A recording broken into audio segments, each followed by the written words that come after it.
Queridos amigos, nesta tarde a passagem das Escrituras para a qual eu gostaria de chamar a sua atenção se encontra no Evangelho de Mateus, no capítulo de número 11, nós leremos o versículo de número 12. Abra comigo em Mateus, capítulo de número 11, versículo de número 12, estas palavras do Senhor Jesus Cristo, dizendo: "E desde os dias de João o Batista até agora, se faz violência ao reino dos céus, e pela força se apoderam dele." Bem, o título de nossa mensagem nesta tarde não poderia ser outro senão "Apoderando-se do céu pela força." Uma declaração do Senhor Jesus Cristo a respeito do reino dos céus, como entrar nele, como ser parte dele, o reino dos céus. Bem, uma declaração muito utilizada pelo Senhor Jesus Cristo, um termo bastante usado pelo Salvador em suas ministrações. Ele pregava o evangelho do reino. Ele anunciava o evangelho do reino, isto é, a mensagem que leva pessoas para o céu, para a eternidade com Deus, a mensagem que dá a homens e mulheres, cidadãos deste mundo, a cidadania do reino dos céus. Bem, essa é uma daquelas declarações do Senhor Jesus Cristo que traz um sentido duplo. Não um sentido dúbio, mas um sentido duplo. O reino dos céus, diz ele, sofre violência, sofre ataque. Bem, sim, ele sofreu violência nos tempos de João o Batista, nos dias daquele grande profeta do Senhor, enviado por Deus para pregar o reino de Deus, para pregar o meio de entrada no reino de Deus, isto é, arrependimento de pecados e fé para com o Salvador. As multidões ouviam João Batista, as multidões iam a ele para serem batizados, mas os líderes religiosos da época, bem, eles estavam furiosos com João Batista. Eles eram hipócritas, homens que pela artimanha, pela politicagem, por manobras, se apoderaram da condução da instituição religiosa da época, o judaísmo, e mudaram, alteraram o ensino que Deus deu para o povo através de Moisés, e colocaram ali e acrescentaram as suas ideias rabínicas, as suas interpretações, os seus deveres e todo aquele mercantilismo que nós vemos nos evangelhos no templo. O ganho não é em cima da piedade das pessoas, eles tomaram a fé e a transformaram em uma mercadoria. Então veja João Batista pregando o arrependimento, pregando o reino de Deus, que para entrar neste reino, tudo o que é necessário é convicção de meus pecados, a fé no Salvador e um verdadeiro arrependimento para com Deus, pregando o caminho de salvação, preparando aquele caminho para o Senhor Jesus Cristo. Ele veio para preparar o caminho. João Batista era uma patrola. Ele veio para preparar o caminho que logo o Senhor e os seus apóstolos seguiriam por toda a Judeia, por toda a Galileia, pregando o evangelho do reino. Este é o significado de sua vinda. Mas aqueles líderes judeus tramaram contra ele, e pelas mãos de Herodes, ele foi decapitado, executado. Assim o evangelho do reino sofre perseguição, a pregação do evangelho do reino sofre violência desde os dias de João Batista, e os pregadores do evangelho sofrem violência. Se não são pelos líderes religiosos, é pelo povo. E este é o primeiro sentido, o primeiro significado dessas palavras de Jesus Cristo, o Salvador, no versículo 12. "E desde os dias de João o Batista até agora se faz violência contra o reino dos céus, violência contra o evangelho do reino de Deus, violência contra esta mensagem, contra os seus pregadores." Bem, esse é o primeiro sentido dessa passagem, que sempre haverá perseguição contra a pregação do verdadeiro evangelho, contra a pregação pura e simples do evangelho, contra aquela pregação que diz que todo homem e toda mulher é um pecador diante de Deus e que por si mesmo está condenado e não possui qualquer mérito para se recomendar a Deus. Essa mensagem tem sempre sido perseguida, seja pelas instituições religiosas estabelecidas que se afastam da palavra de Deus e se apegam a ritos, a cerimônias, a salvação por obras. Nós temos visto ao longo da história quantos pregadores, Quantos grupos, quantos crentes em Jesus Cristo trucidados pela pregação que diz que salvação é somente por meio da fé em Jesus Cristo Salvador. Não por obras, não por sacramentos, não pelo esforço meritório humano. Assim o reino de Deus, o evangelho do reino sofre perseguição. E pessoas pérfidas tentarão entrar em igrejas locais e tomar controle pela força do púlpito e da pregação do evangelho, e trarão todo tipo de coisas, sejam visões, sejam revelações, seja entretenimento, para tirar esta mensagem pura, simples e direta do evangelho dos púlpitos. Assim, desde os dias de João Batista, o evangelho sofre violência, sofre perseguição. Mas há um segundo significado para esta declaração, e é esse o nosso interesse nesta tarde. Há uma passagem paralela a esta no Evangelho de Lucas, no capítulo 16, veja comigo o versículo de número 16, que diz o seguinte: a lei e os profetas duraram até João. Desde então é anunciado o reino de Deus e todo homem emprega força para entrar nele. Bem, este é o sentido secundário, tanto aqui em Mateus quanto em Lucas. O sentido é este: que para uma pessoa entrar no reino de Deus, alcançar o favor de Deus, ter os seus pecados perdoados e uma consciência purificada, ela necessitará empregar força para entrar no reino de Deus. Aplicar um esforço, se você prefere, uma violência santa para entrar por estas portas. Não é interessante? Da sua parte, da minha parte, do lado de quem está de fora destas portas eternas, alcançar o favor de Deus, alcançar o perdão e a salvação, requer força, requer esforço. Bem, ninguém que um dia entrou para dentro do reino de Deus, entrou sem esforço. Ninguém que um dia passou para dentro do céu, através desses portais, entrou sem esforço. Querido amigo, você não entrará ali, a menos que haja um grande desejo em você por entrar ali. E esse desejo se materializa em um esforço. Em um esforço para entrar para dentro do reino de Deus. Bem, talvez isso soe estranho aos teus ouvidos, não especialmente porque nós estamos aqui, uma igreja batista calvinista, reformada, que crê que a salvação é uma obra soberana de Deus na alma humana. Mas, meus amigos, é exatamente isso que está sendo ensinado aqui pelo Senhor Jesus Cristo, que para entrar no reino de Deus é necessário um imenso esforço. Ouça essas palavras de Lucas capítulo 13, versículo de número 24, este elemento está sempre presente na entrada do reino de Deus. Lucas 13, 24 diz: o Salvador, esforçai-vos para entrar pela porta estreita, porque eu vos digo que muitos procurarão entrar e não poderão. Você percebe? Esforçai-vos, volte ao nosso texto mais uma vez, ouça essas palavras, e pela força se apoderam dele. E lá em Lucas, no capítulo 16, versículo 16, a lei e os profetas duraram até João, desde então é anunciado o reino de Deus e todo homem emprega força para entrar nele. Você está percebendo o que ele quer dizer aqui? Ninguém que um dia entrou no reino de Deus, para dentro do favor de Deus, a certeza de vida eterna, a certeza do céu, entrou ali por um acidente. Entrou ali de uma maneira indiferente, por complacência, com meio coração, meia mente, casualmente. É impossível. É impossível para uma pessoa tornar-se um verdadeiro cristão convertido, alcançar o favor, a bondade de Deus, o perdão de Deus por acidente, de uma maneira casual.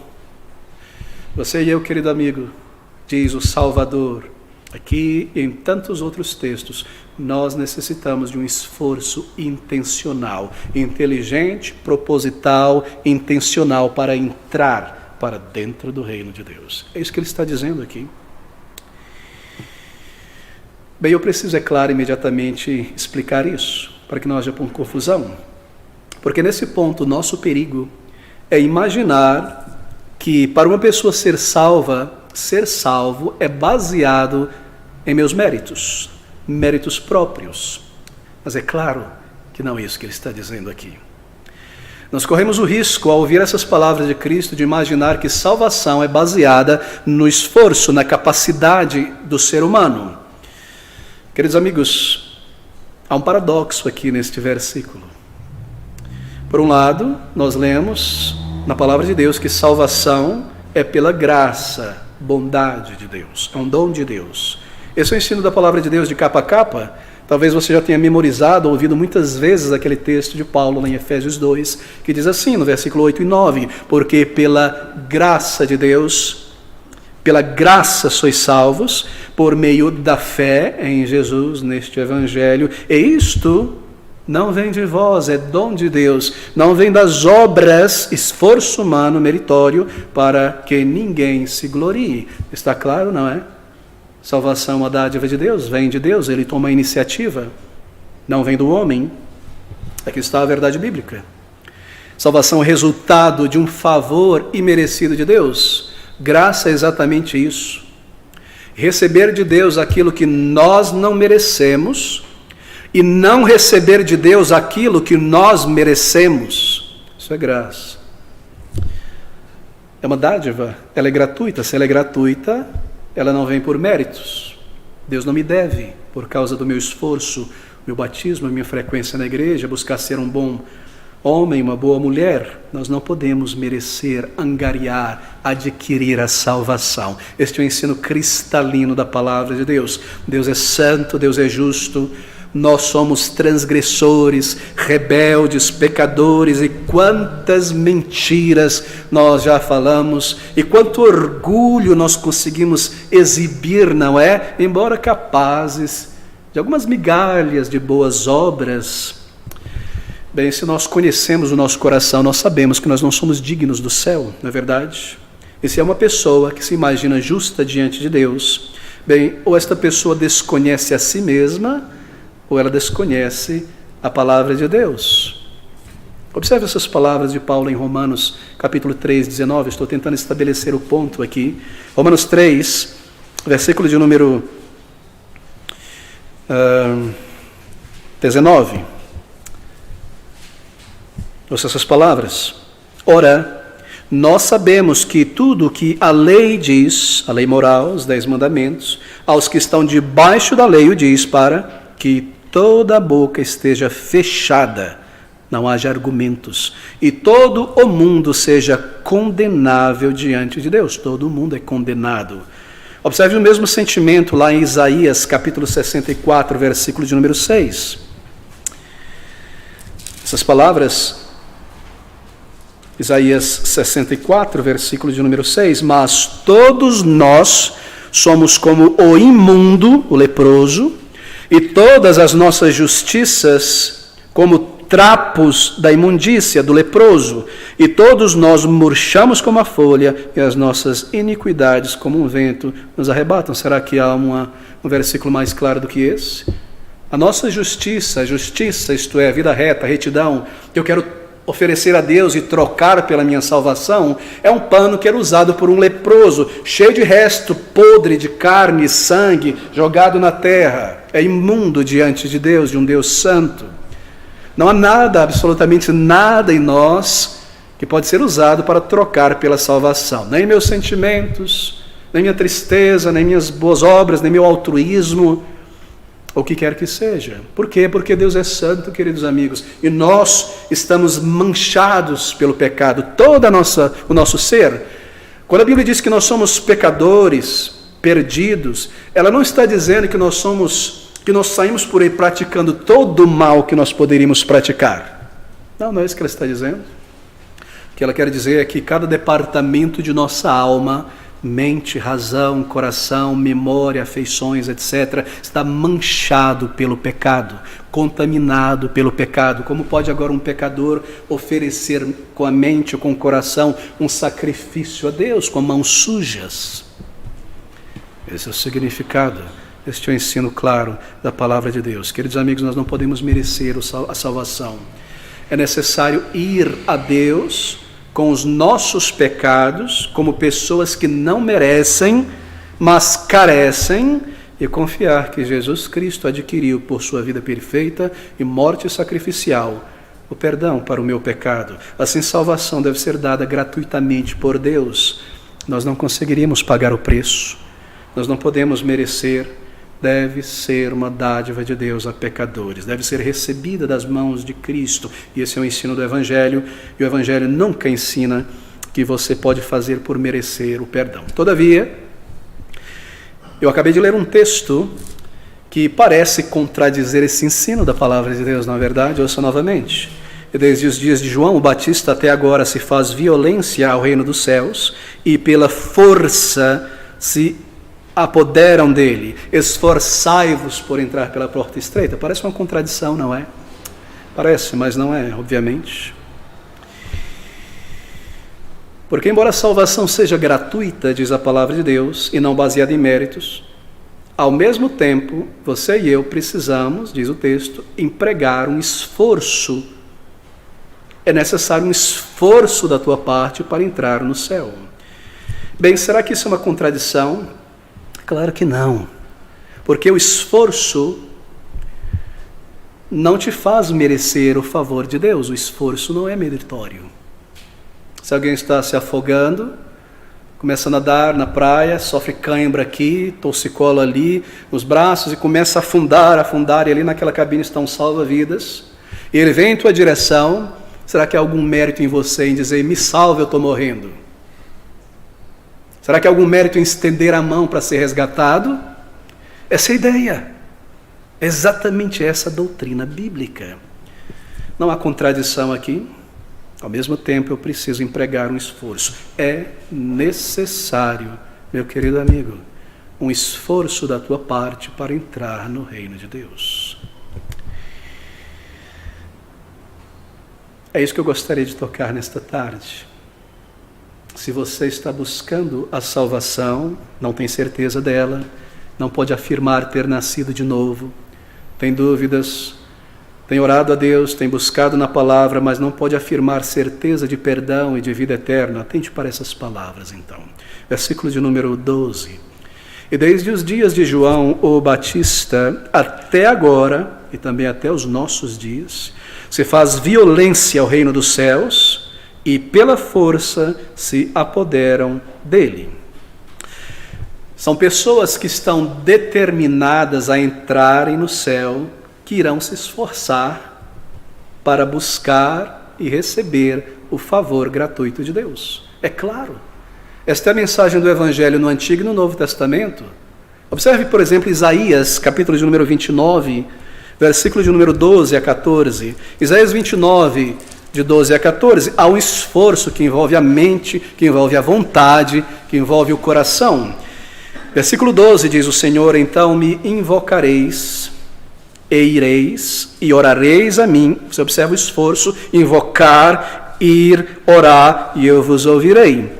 E buscar-me-eis esforço, e me achareis quando, condicional do esforço, quando me buscarem, tranquilos, casualmente, desapercebidamente, quando me buscardes com todo, inteiro, todo o vosso coração. Lembre-se, coração que se refere à mente, todas as faculdades da mente, o desejo, a vontade, o pensamento, que está, queridos, a palavra de Deus. Há necessidade de um esforço, enquanto salvação é gratuita, há necessidade de um esforço. Mas por que nós devemos nos esforçar? E esta é a grande questão. Bem, porque há problemas, dificuldades e imensos empecilhos no caminho para o reino de Deus. E essas dificuldades, barreiras, empecilhos, elas estão todas lá, amontoadas ao longo deste caminho, lá dentro do nosso coração. É lá onde está a dificuldade. A dificuldade não é com a sociedade.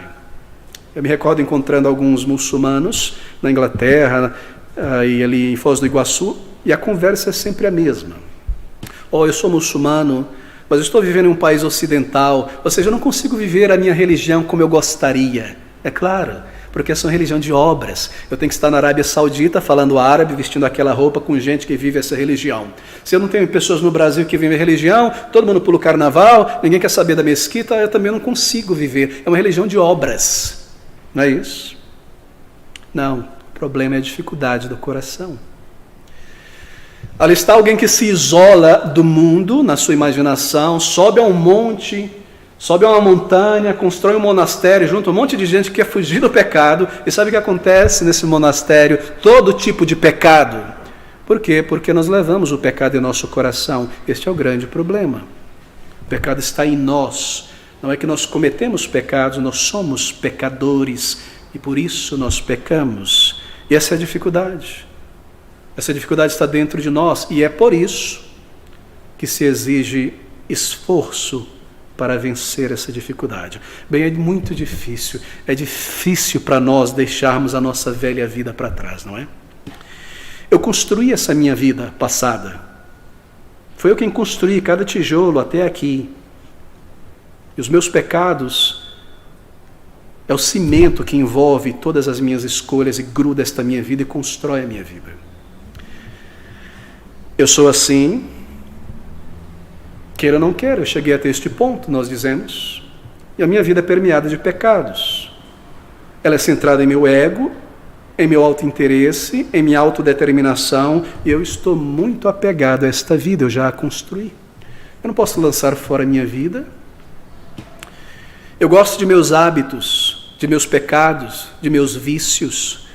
Eu entendo o ser humano como sendo isso, pecador. E eu gosto disso, e se eu deixar disso, eu não vou ser o pecador. É como uma placa que dizia na casa de uma pessoa que eu visitei no interior de Goiás, entrei na casa, estava uma plaquinha de madeira esculpida o seguinte: não fuma, não bebe, não mente, não pode ser filho de boa gente. Claro. Isso está em nós. E quão difícil é deixar isso, queridos amigos. Eu gosto de meus hábitos, eu gosto de meus pecados, eu tenho prazer em meus vícios. Eu gosto da minha personalidade arrogante, violenta, ou fraca, ou mesquinha. Eu estou acostumado com as minhas mentiras. Elas já são parte de mim. Mentir se torna uma chave para abrir o meu caminho ao longo da vida. Eu uso isso há tanto tempo. Xingar, isso é parte do meu linguajar. Eu xingo e eu gosto disso, porque eu vejo que pessoas se ofendem. Isso me dá prazer, isso me dá alegria. Mentira me abre as portas, me promove aos olhos das pessoas, me dá certas vantagens. Eu gosto também da minha independência, viver do jeito que eu quero, sem ninguém dizer como eu devo viver. Eu gosto disso. Mas, queridos amigos, para ter a salvação gratuita de Jesus Cristo, eu preciso virar as costas e abandonar essas coisas. E eu preciso desejar de todo o coração ser liberto desta vida por Jesus Cristo.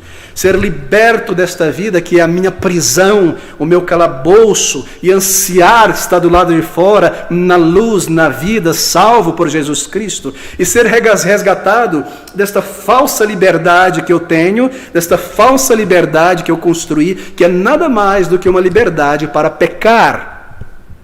Eu preciso desejar isso. Eu necessito desejar isso. Mas o problema está exatamente aqui. Eu não quero desistir de meus pecados. É claro, se eu puder ter o favor de Deus, o seu sorriso, as suas bênçãos e continuar do jeitinho que eu estou, eu quero. Isso eu quero. Mas aquilo que a Bíblia exige, eu não quero. Eu não quero desistir de meus pecados, do controle da minha vida, e ser controlado pela palavra de Deus, e ser guiado pelo Espírito de Deus. Eu não quero deixar meu ego, minhas mentiras, o orgulho que eu tenho desta vida, que parece um trapo, uma roupa velha, tudo que eu já fiz, tudo que eu experimentei, dizer que eu não mereço nada de Deus, nada disso valeu, eu preciso nascer de novo e lançar fora o meu currículo religioso, o meu uniforme religioso e o meu batismo, e tudo que eu fiz porque eu não fui salvo, eu preciso nascer como um bebê. Eu não aceito isso. É muito difícil, não é? Você percebe, há algumas coisas difíceis que são obstáculos entre nós e o perdão de Deus e nos impedem de clamar a Deus por ajuda. Assim, queridos amigos, eu e você não conseguiremos entrar no reino de Deus sem uma forte, uma imensa luta, sem essa disposição para depender somente de Jesus Cristo. É como resgatar alguém, não é? Ou melhor, ser resgatado de uma casa em chamas, um avião que pousou e pegou fogo. Foi aberta ali uma pequena janela somente, a porta de emergência está travada e uma janelinha. Você não pode sair com tua bagagem, com teu tablet, com teu fone de ouvido, com tua jaqueta. Você tem que deixar e se espremer por essa janelinha e se esforçar por sair dela. O fogo está chegando, está acabando com o avião, você vai virar cinzas ali. Essa é a ideia. Essa é a ideia do versículo, assim, entrar no reino de Deus. Você não pode levar tua bagagem de pecados para o reino de Deus. Trazer o teu mau temperamento com você para dentro do reino de Deus, os teus vícios.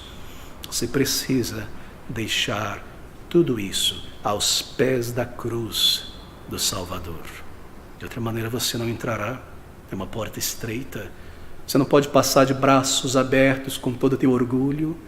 Você não pode entrar com essa mochila de pecados que você acumulou. Você precisa deixar tudo ali, querido amigo.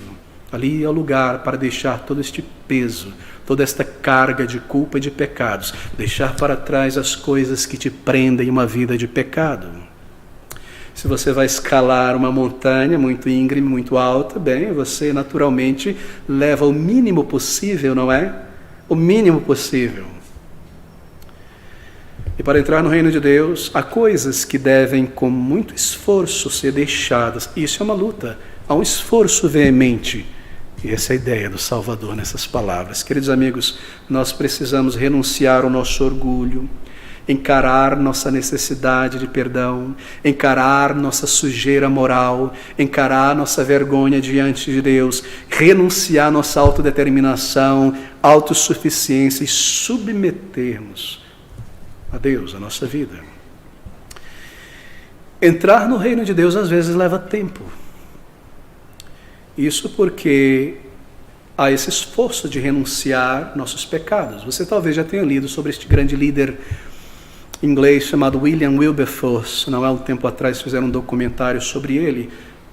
Um dos personagens, membros do parlamento mais proeminente no final da escravatura inglesa, europeia e por consequência brasileira.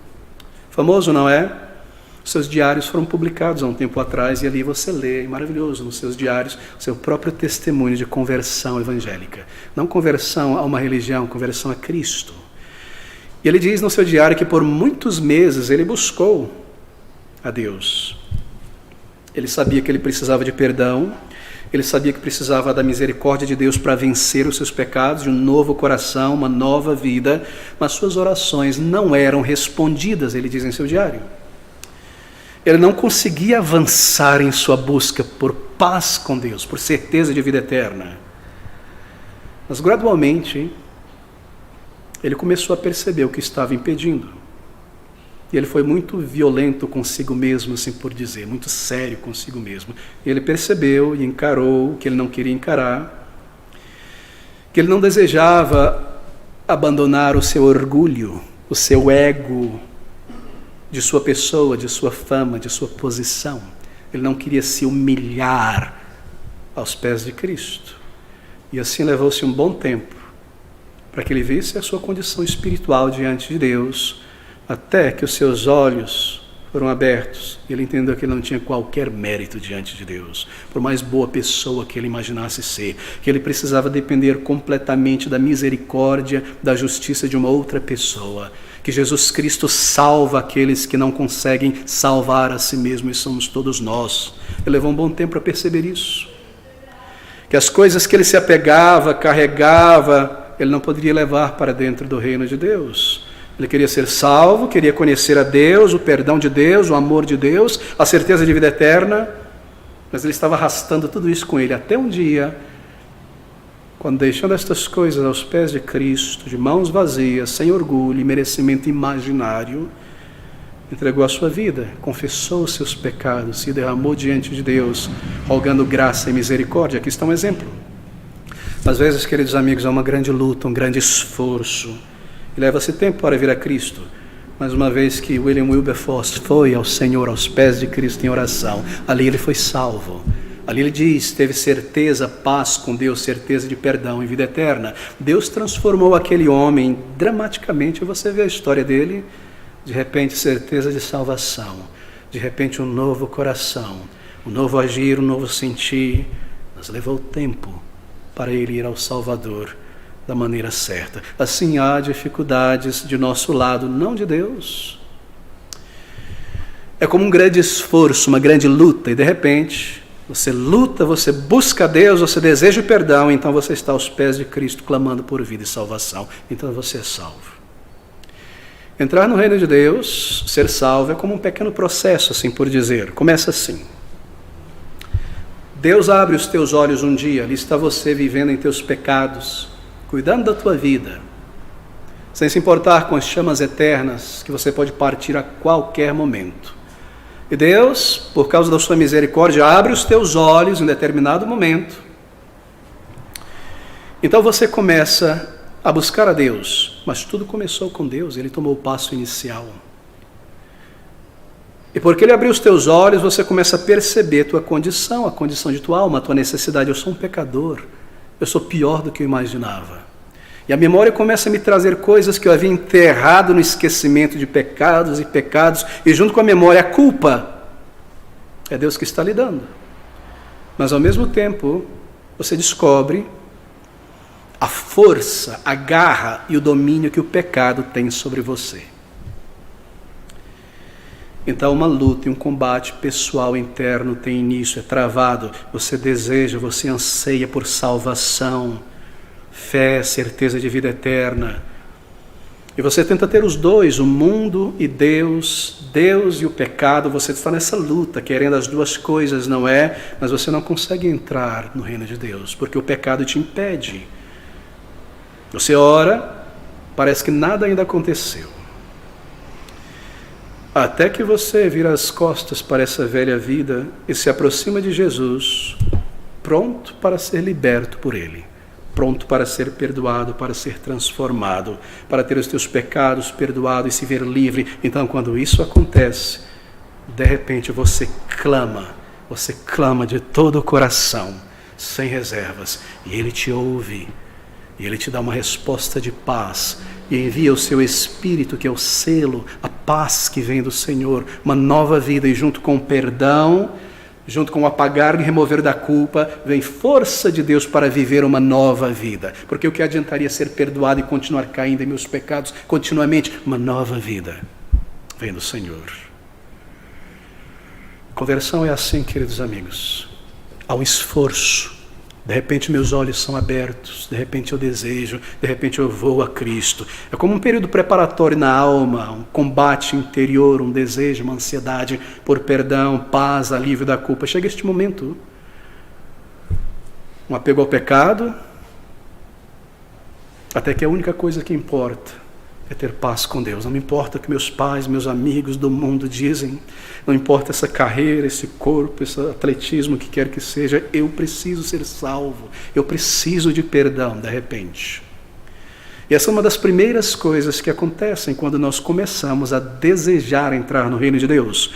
Uma certa força começa a ser empregada para entrar ali. Nós empregamos esta força porque nós estamos debaixo da convicção da nossa pecaminosidade. E agora uma luta, um esforço para ter meus pecados perdoados, trazê-los diante de Cristo. Bem, você pode seguir pela vida tratando Deus de uma maneira muito casual. Vou na igreja, participo disso, daquilo, leio a Bíblia de vez em quando, tratando a eternidade da tua alma, tratando o céu, tratando o inferno de uma maneira superficial, como coisas secundárias na vida. A igreja, ou melhor dizendo, a Bíblia, o reino de Deus, por algum tempo para você é um acessório. Sabe o que é um acessório, não é? Você se veste todo bonito, e aí você, deixa eu colocar um acessório, um colar, uma bolsa, um relógio, um acessório. A igreja é um acessório, a Bíblia é um acessório. Se eu não estou muito bem, então para a igreja eu ponho um acessório. Se eu preciso da ajuda de Deus, vou orar, põe um acessório da religião. Por um tempo na vida você segue assim. Mas, queridos amigos, quando você começa a sentir os teus pecados e percebê-lo, então há agora uma luta um esforço para entrar no reino de Deus. E você pode ouvir nessa tarde estas palavras e dizer assim: por que eu deveria? Por que eu deveria?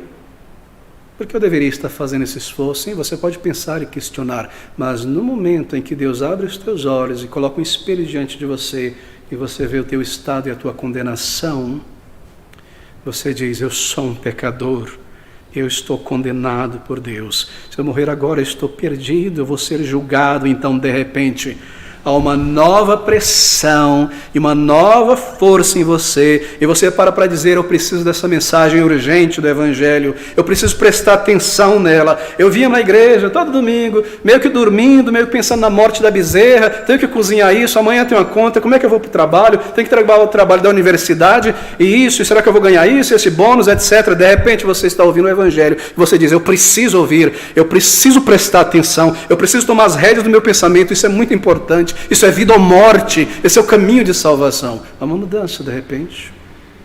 E você diz: eu sou um pecador, eu estou condenado por Deus, eu vou ser julgado, eu preciso aprender o caminho de salvação, eu preciso buscar, eu preciso encontrar a Deus, eu não posso dar descanso à minha alma até que eu receba uma resposta de paz do Senhor. Esse é o tipo de veemência, o tipo de força que deve ser empregada para entrar no reino de Deus.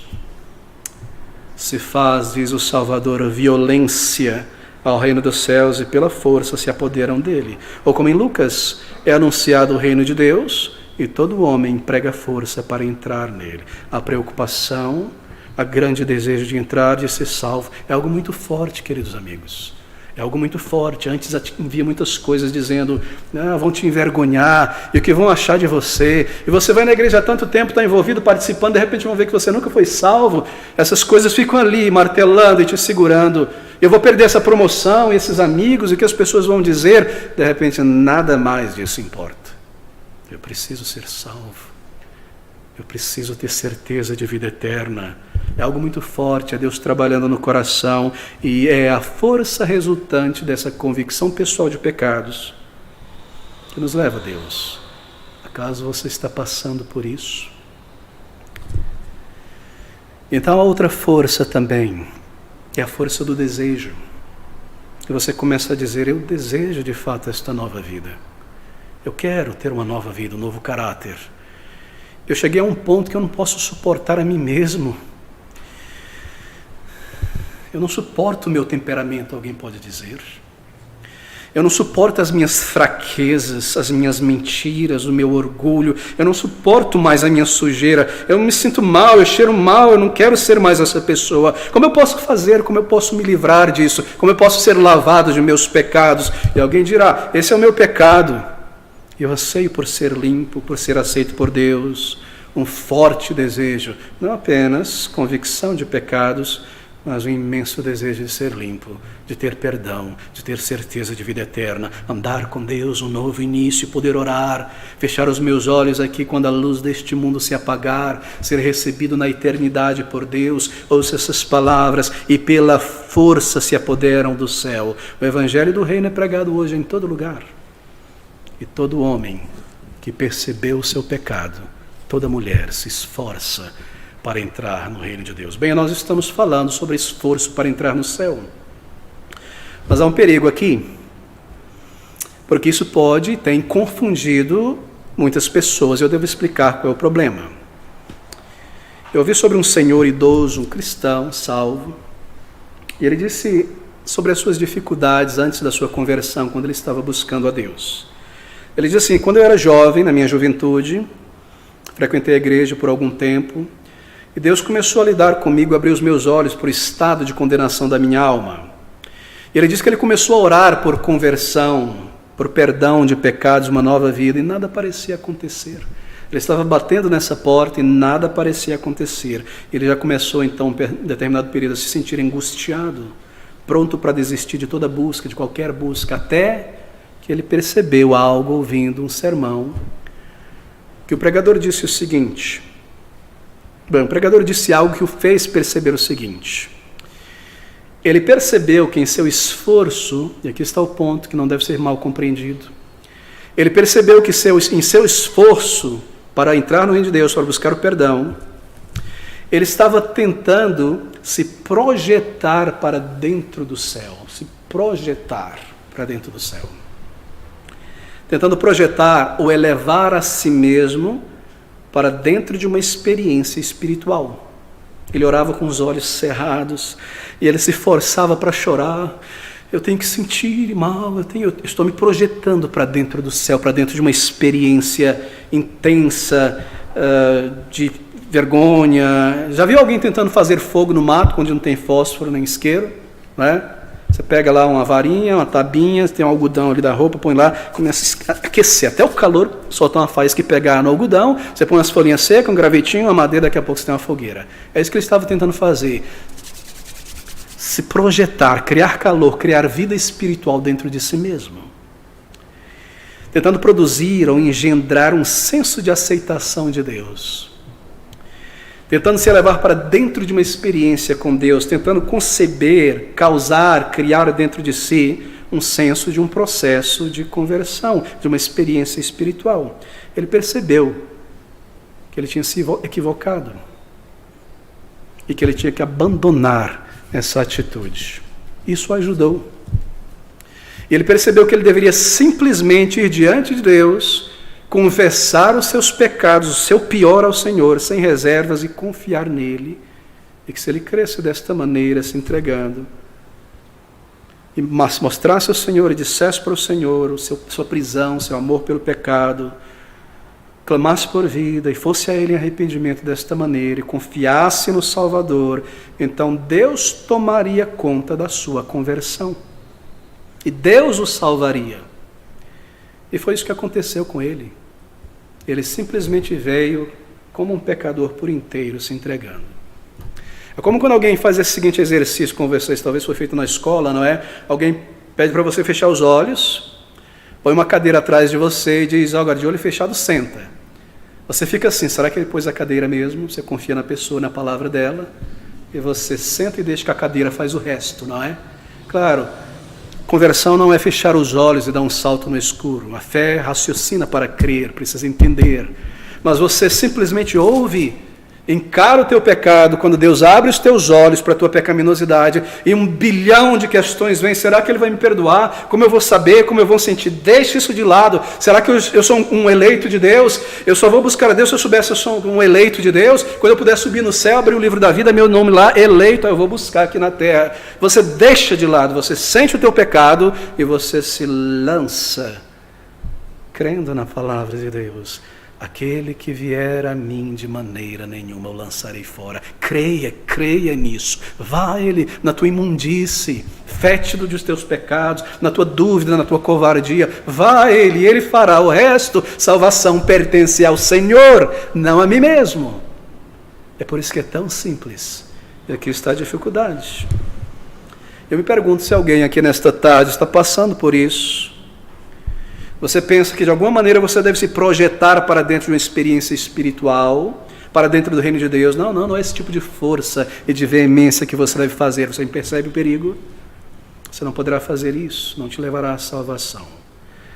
A força, a veemência a ser aplicada é da seguinte forma: que não importa se o desencorajamento tomar conta de você e você vê o peso do teu pecado te afundando para mais e mais longe de Deus, você confia no que Ele diz e você pressiona para frente com veemência em busca da certeza de salvação. Você vai aos pés da cruz de Cristo.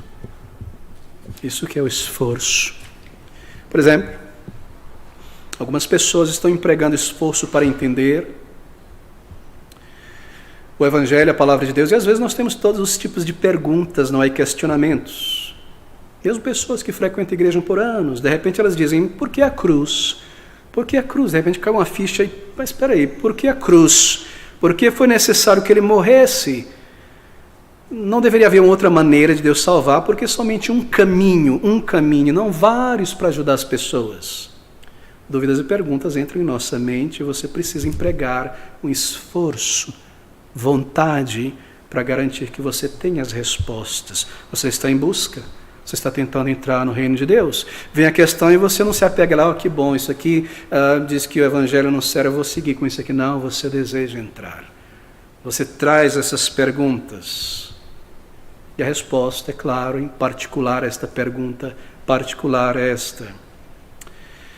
Sem a cruz de Cristo, sem a sua morte sacrificial, substitutiva no Calvário, não seria possível para Deus perdoar. Há coisas que Deus não pode fazer, você sabia? Deus não pode negar a si mesmo. Deus não pode receber pecadores não perdoados, não convertidos no céu. Ele é santo.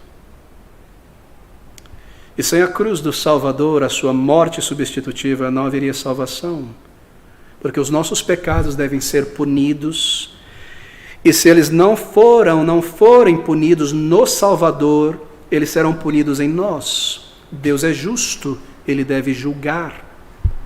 Ele não pode varrer nossos pecados para baixo do carpete e dizer, que pessoa tão boa, ele faz um bom esforço, eu vou recebê-lo no céu.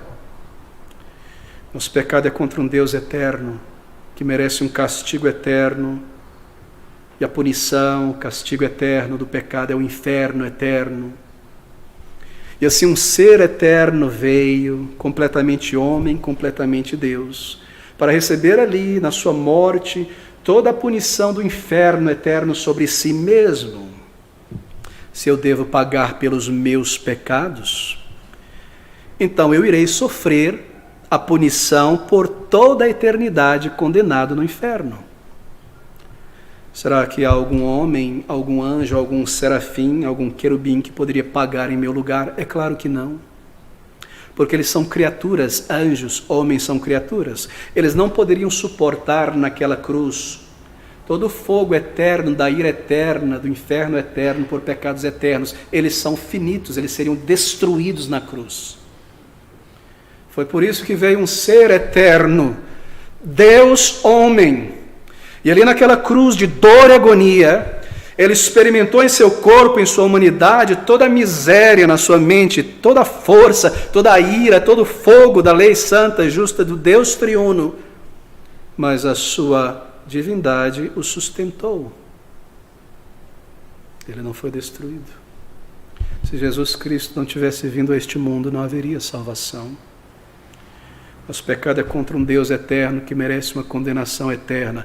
Nós somos finitos, nós não podemos pagar por boas obras. Foi por isso que um ser eterno veio a este mundo, para sofrer uma condenação eterna e ganhar os méritos de dar a vida eterna a pecadores. Não é simples a lógica do Evangelho. Um homem somente, um anjo não poderia, querido amigo. A punição destruiria por toda a eternidade. Mas a divindade, a perfeição de Cristo sustentou. A sua humanidade pagou o preço, expiou o pecado por nós. Essa é a única maneira. Porque ele precisou viver uma vida perfeita. Por esta razão, na cruz, ele alcança o perdão dos pecados daqueles que se voltam a ele em arrependimento como pecadores. Mas veja, o céu é um prêmio, é um galardão, e eu não mereço, ainda que tenha os meus pecados perdoados. O que eu fiz para merecer o céu? Nada. Foi por isso que Jesus Cristo precisou viver uma vida perfeita para merecer o céu no lugar daqueles por quem ele morreria. O perdão de pecados, a purificação de pecados e o céu pelos méritos de Cristo. Perdão pela cruz, céu por uma vida perfeita. Oh, queridos amigos, você alguma vez já ouviu sobre uma compaixão como esta? Se ele deseja demonstrar compaixão por nós, se Deus deveria salvar alguém, ele próprio precisa descer e sofrer em si mesmo a nossa punição. Você já ouviu alguma vez sobre um ato de compaixão como esse? Você já ouviu alguma vez de tamanha misericórdia? Queridos amigos, se Deus está falando pela palavra à tua consciência e te fez compreender essa verdade, então esta verdade irá te mover tão profundamente e te fará ir a Cristo. Esse amor de Cristo te constrangerá a se levantar da complacência espiritual e ir ao Salvador, que Deus deveria realizar uma obra tão grande como essa. Por pecadores como nós, Nem toda bondade e compaixão humana poderia começar a se comparar com o amor do Senhor Jesus Cristo. A compaixão de Cristo é tão grande. Essa é a única maneira. Então, quando você pergunta, nós temos perguntas. Por que a cruz? Por que o Calvário? Caso você poderia pensar em outra maneira. Que satisfaça a honra, a justiça, a santidade, a integridade de Deus. E ao mesmo tempo mostre compaixão. Não há nenhuma maneira, senão Ele próprio vindo a este mundo. Esta é a verdade do Evangelho. Se você tem dúvidas, questionamentos nessa busca pelo Senhor, traga. Nós abrimos a palavra de Deus juntos, sentamos e podemos responder a palavra de Deus, a palavra de Deus. Mas, querido amigo, não se desencoraje. Pressione para frente em busca do Salvador, para entrar no reino de Deus. Há uma resposta clara na palavra de Deus para qualquer questionamento espiritual, qualquer um. Você deve empregar força pela oração. Você deve buscar ao Senhor. Você deve empregar força para passar por cima da oposição e o temor das pessoas, o que isso representa para você. Você precisa empregar força e veemência para entrar no reino do céu, ainda embora a entrada seja livre e gratuita. O Senhor fala metaforicamente, não é? Eu preciso concluir aqui. Essa porta de entrada no reino de Deus, ela é estreita. Você olha através dela, é uma estreita porta. Você quase que precisa entrar de lado e se espremer. Tudo tem que ser deixado aos pés da cruz de Cristo. Empregue força para passar através daquela ambição que te consome, daquele pecado que você tanto acaricia. Empregue uma violência santa para matar este pecado que você tanto acaricia. Deseje a salvação, deseje o perdão. John Bunyan foi um pregador batista reformado inglês, e ele escreveu, baseado em Hebreus 12, de 1 a 2, estas palavras, deixando todo o embaraço e o pecado que tão de perto nos rodeia, corramos com perseverança a carreira que está proposta para nós, olhando para Jesus. Ele escreveu a seguinte meditação, atente para isso. Ele diz: considere isso, não há outro caminho senão este, ou você vence ou você perde. Se você vencer, então o céu, Deus, Cristo, a glória, conforto, paz, sim, a vida eterna é sua. Oh, ser igualado aos anjos no céu. Você não irá mais prantear, nem mais lamentar, nem dor alguma sentir. Você estará fora do alcance do pecado e do inferno e da morte, do diabo e da sepultura e de qualquer outra coisa que contribua para o teu mal. Por outro lado, se você perder, você assegura para si mesmo a morte eterna, angústia, tristeza, trevas, escuridão, comunhão com os demônios, junto com a eterna danação de tua alma.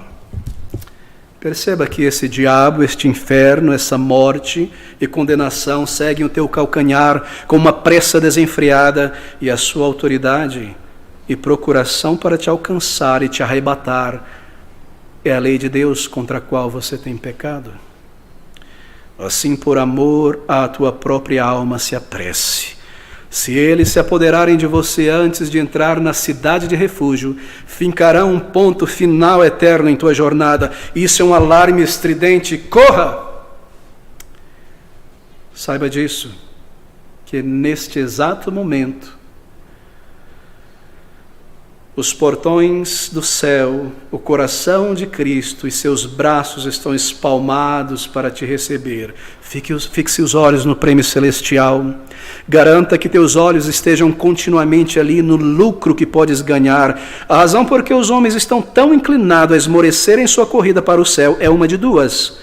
Uma, eles não consideram com seriedade o valor do prêmio. 2, se consideram, temem que seja bom demais para eles. Mas eu te digo, o céu está preparado para receber quem quer que o receba. Assim, tão mal quanto você possa ser, pondere, você deve entrar. Para lá foi, e lá entrou maltrapilho, e indigente Lázaro, assim, tome alento e corra, amigo, corra, amigo.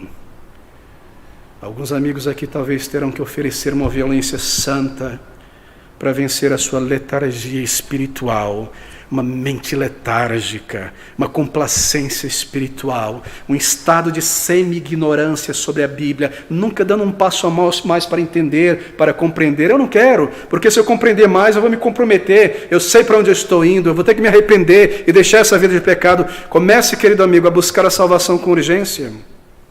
Outros aqui terão que empregar uma força muito grande para passar pela oposição de uma mente vaga, superficial, distraída, da preguiça mental e começar a ouvir o Evangelho com um dedo no ouvido para entrar por aqui e não sair por aqui.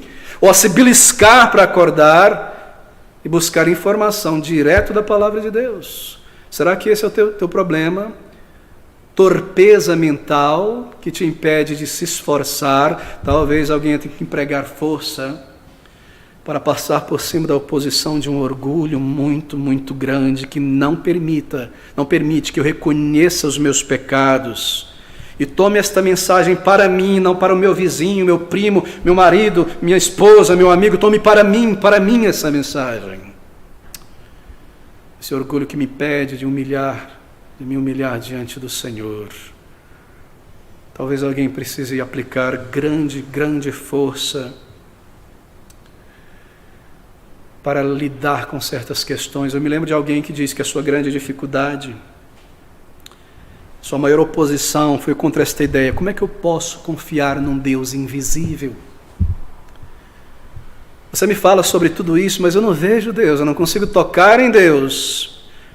Bem, deixe-me dizer da maneira mais gentil que eu puder, queridos amigos, Deus não é tão invisível assim, porque Ele se fez um homem. Ele veio, Ele apareceu, e os olhos humanos o viram, as mãos humanas o tocaram, e aqui está o registro dos seus atos, da sua compaixão, dos seus milagres, do seu ensino, de milhares de pessoas que confiaram no Senhor, que conheceram o Senhor, mesmo hoje, não é? Ele não é tão inteiramente invisível, porque milhões de pessoas levantarão a mão e dirão, eu conheço, eu busquei, Ele me encontrou, Ele me salvou. E eu conheço porque Ele responde às minhas orações. Eu conheço porque eu vejo em mim agora a vida de Deus. Eu sou uma outra pessoa, a vida de Deus dentro de mim. Ele me conduz. Eu vejo a sua mão em tantas e tantas coisas. Milhões de pessoas que entraram no reino de Deus te dirão que confiar no Deus invisível traz as mais visíveis provas da sua existência, do seu perdão. Oh, amigos, ninguém jamais foi a Jesus Cristo em vão, entregou sua vida a Ele, não tem recebido as suas bênçãos. Eu concluo aqui. Você venha sentir esta força de convicção e perceba ainda hoje a tua necessidade e haja uma força no desejo por uma nova vida, receber o perdão de meus pecados e a certeza de vida eterna, buscar a Deus, entrar no seu reino. É tão fácil, querido amigo. Você dá a Ele os teus pecados, a tua autoindulgência, a tua fraqueza, a tua covardia, o teu egocentrismo, as tuas mentiras, a tua sujeira moral, para que Ele tome de você e lance fora nas profundezas do esquecimento e te dê um novo coração. E em troca, o que Ele te dá?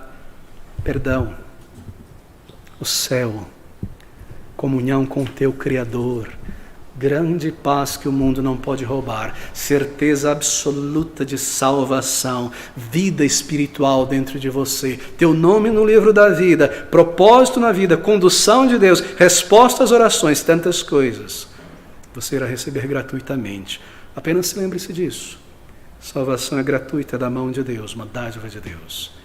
Mas eu devo empregar força, veemência, ouça essas palavras. E desde os dias de João Batista até agora, se faz violência ao reino dos céus, e pela força se apoderam deles. Amigo, você deseja? Pressione para frente. clame, continue batendo nessa porta, vá ao Senhor, vá pela fé, vá pelos méritos de Jesus, não pelo teu, se ajoelhe diante do Senhor, peça a Ele por sua compaixão e misericórdia, entregue a tua vida a Ele, peça que Ele te faça uma filha de Deus, um filho de Deus, uma nova pessoa, e Ele irá, porque Ele prometeu que aquele que vier a mim, a Ele, de maneira nenhuma, Ele lançará fora. Estas são as palavras do Senhor Jesus Cristo. Pela força se apoderam do reino de Deus. Deseje, clame, peça, se entregue. E você saberá que Ele te salvou. Vamos orar juntos. Bendito Deus e Pai de misericórdias, a Tua palavra, Senhor, é tão clara. Um convite para viver a pecadores tão recalcitrantes, tão alienados. Ouve-nos dos altos.